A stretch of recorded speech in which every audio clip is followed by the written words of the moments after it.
نبی علیہ السلام نے فرمایا کتاب الفتن باب خروج النار کی روایت ہے 7121 ہے 7121، فرمایا لا تقوم الساعہ، قیامت اس وقت تک نہیں آئے گی حتیٰ تقتل فئتان عظیمتان یکون بینہما مقتلۃ عظیمۃ ودعوتہما واحدہ، کہ جب تک دو جماعتیں آپس میں لڑ نہ پڑیں، یعنی حضرت علی حضرت معاویہ کے گروہ کا اختلاف ہوگا، لڑائی ہوگی، بعد میں صلح حسن ہوگی، لیکن ان دونوں کی دعوت ایک ہوگی، دعوتہما واحدۃ۔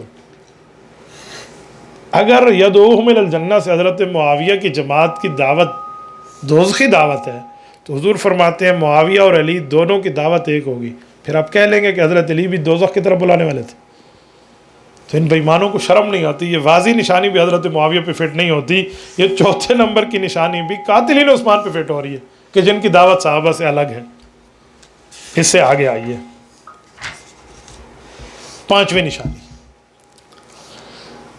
یہ کنز الاموال کے اندر روایت موجود ہے، یدخل صالبک وقاتلک النار، روایت میں ہے کہ عمار کا قاتل جہنم جائے گا۔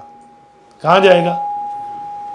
تو اس سے پتہ چلا حضرت عمار کا قاتل جہنمی ہے، اور حضرت معاویہ، حضرت ابو الغادیہ، حضرت عمرو بن عاص، حضرت مغیرہ بن شعبہ، اس طرح کے جو لوگ ہیں، جو صحابہ ہیں، ان کے بارے میں قرآن کیا کہتے ہیں؟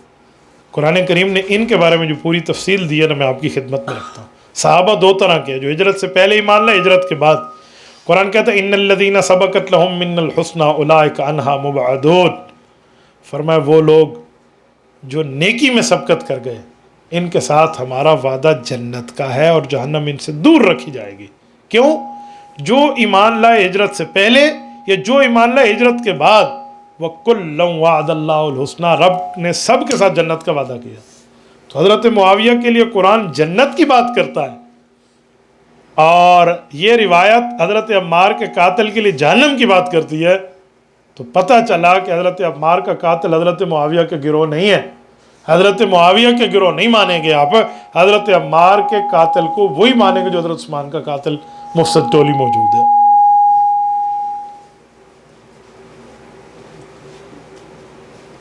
توجہ جی، ٹھیک ہے۔ اس کے ساتھ میں ایک چھوٹی سی بات آپ کی خدمت میں عرض کر دیتا ہوں، آپ اس کو سیٹ کرتے رہیں۔ وہ یہ ہے کہ کچھ لوگ اس پر اعتراض کریں گے کہ نہیں، حضرت ابو الغادیہ کے حوالے سے کہ حضرت ابو الغادیہ نے نعوذ باللہ شہید کیا تھا، فلاں لوگ فلاں بند، اب توجہ رکھنا، فلاں لوگ یہ کہتے ہیں، فلاں کتاب میں ہے کہ حضرت ابو الغادیہ نے شہید کیا ہے، ابو الغادیہ ایک صحابی ہیں، ان کے اوپر بھی یہ الزام ہے۔ تو میں کہتا ہوں خدا کے بندے، آپ ابو الغادیہ کو جانتے ہو؟ وہ کون ہے؟